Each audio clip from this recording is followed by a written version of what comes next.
ओम गणपते नमः।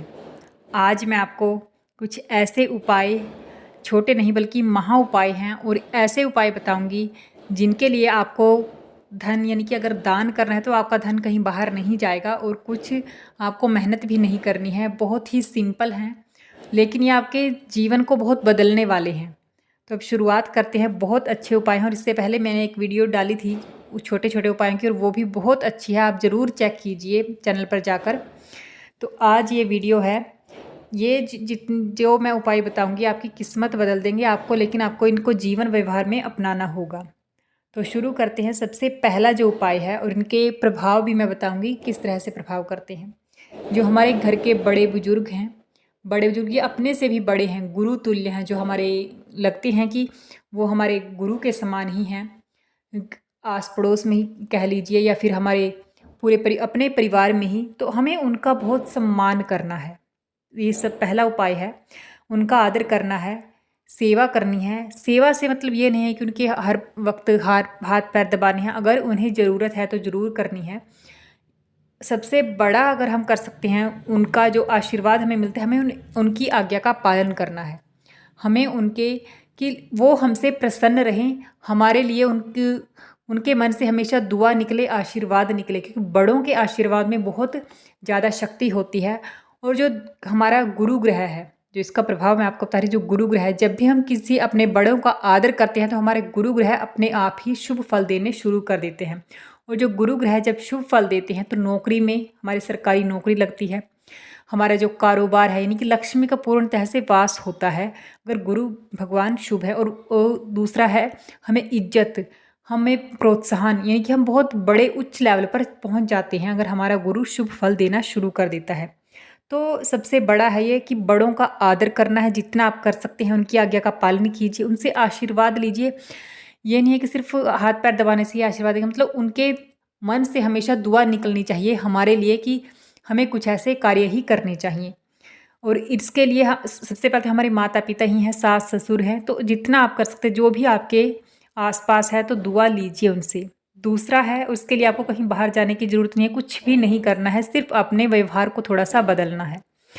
दूसरा है, और जो बड़ों के आशीर्वाद है, बड़ी से बड़ी मुसीबत टल जाती है जब भी उनका आशीर्वाद मिलता है। हमें कई बार अपने जीवन में पता भी नहीं लगता, हम सोचते हैं बहुत अच्छे काम करें लेकिन कुछ अच्छा तो नहीं हो रहा। तो अगर कई बार होती है ये शंका कि हम बहुत दान पुण्य करें, भक्ति करें, लेकिन कुछ अच्छा नहीं हो रहा, सब कई बार होता है कि हमारे जो पूर्व जन्म के कर्म हैं वो क्या पता इतने बुरे किए हुए हों, या प्रारब्ध हमारा इतना बुरा हो कि उससे बहुत अड़चने आनी हों, लेकिन वो अड़चने हमारी दूर हो रही होती हैं, वो हमें नहीं पता होता। हम चाह रहे कि हम बहुत ऊंचे पद पर चले जाएं, लेकिन हमें अपने बुरे कर्म भी तो काटने होते हैं। तो हमेशा शुभ कर्म कीजिए, जब वो बुरे कर्म कट जाएंगे हमारे अच्छे कर्मों से, तो अपने आप ही उसके बाद शुभ फल देने शुरू हो जाएंगे। तो आप निरंतरता इसमें बनाए रखिए। जो दूसरा उपाय है, माँ तुल्य स्त्री हो कोई भी, माँ के तुल्य ताई, चाची, सास जितने भी हैं, तो उनको हमें बहुत आदर करना है, बहुत सम्मान करना है। अगर जब हम ये करते हैं तो हमारी दुर्गा माँ हैं वो बहुत प्रसन्न होती हैं।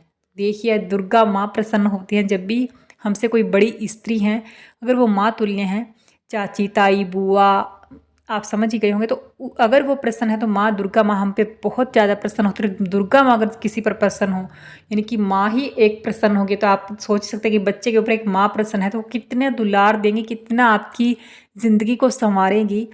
तो ये आपको ज़रूर करना है कि आपकी जो भी सास, ताई, माँ, मतलब जो भी आप जिस भी उसमें हैं, तो आपको इन्हें, और अगर आप उसमें हैं जैसे नौकरी उसमें, तो अगर कोई लेडीज़ हैं आपसे ऊपर है तो हमेशा उनका सम्मान करना है। और लेडीज़ के बारे में तो कहा भी गया है कि जहाँ हमारे शास्त्रों में कि जहाँ इनकी इज्जत होती है वहाँ तो भगवान भी प्रसन्न होते हैं, तो वहाँ भगवान का वास होता है। तो ये आपको करना है। और दुर्गा माँ अगर प्रसन्न हो तो बस आप समझिए कि आपके ज़िंदगी संवर गई है। अब आपके ऊपर कोई भी मतलब मुसीबत, क्या धन दौलत कुछ भी आपको मांगने तक की आवश्यकता नहीं पड़ेगी, ज़िंदगी में सोचना तक नहीं पड़ेगा। तो ये आपको करना है।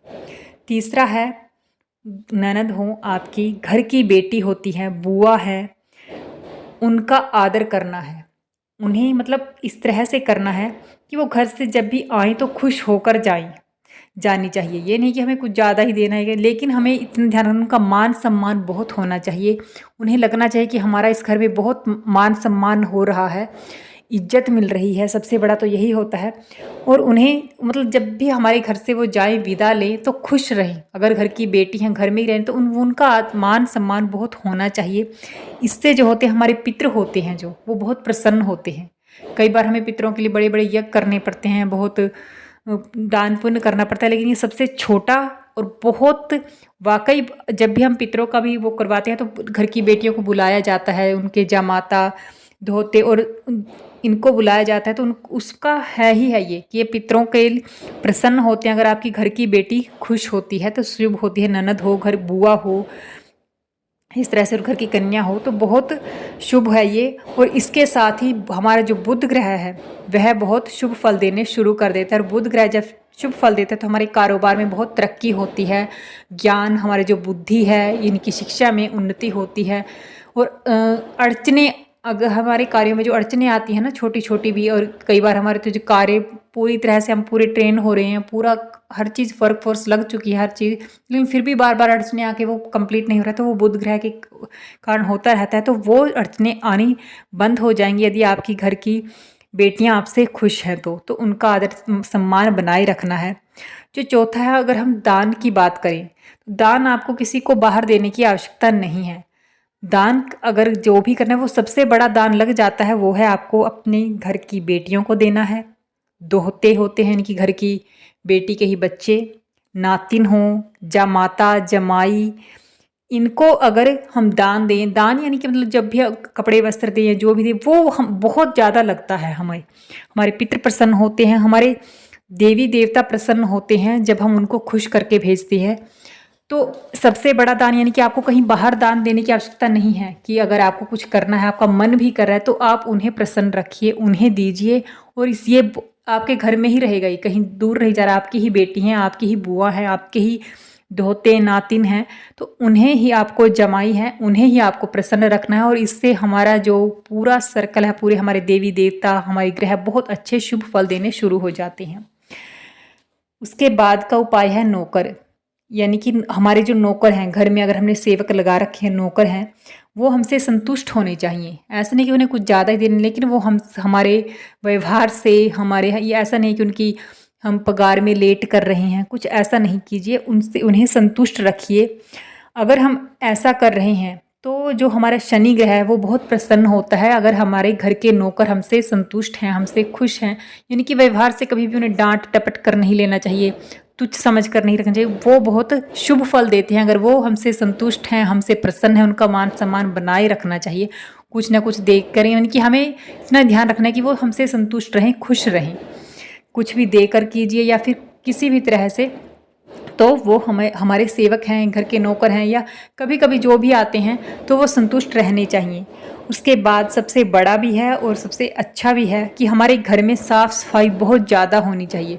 अगर हमारे घर में साफ़ सफाई होती है तो देवी देवता निवास करते हैं। देवी लक्ष्मी माँ कहा भी जाती है, लक्ष्मी माँ तो साफ़ सफाई में ही आती हैं, तो लक्ष्मी माँ प्रसन्न होती है। और लक्ष्मी माँ को आप सिर्फ धन से मत जोड़िए। अगर लक्ष्मी माँ किसी भी घर पर प्रसन्न होती हैं, लक्ष्मी का वास अगर आप देखना चाहते हैं, उस घर में बहुत सुख शांति होती है, यानी कि झगड़ा तो कहीं भी होगा ही नहीं, बहुत प्रेम से रहेंगे सब लोग, और धन वर्षा तो होगी, घर में बरकत भी होगी। आपको यह नहीं है कि आप बहुत बड़े पद पे जाएंगे, छोटी सी अगर आपकी इनकम है उसमें ही इतनी बरकत होगी कि आप हर आपके कार्य बनने शुरू हो जाएंगे, आपको कभी पैसे की दिक्कत आएगी ही नहीं।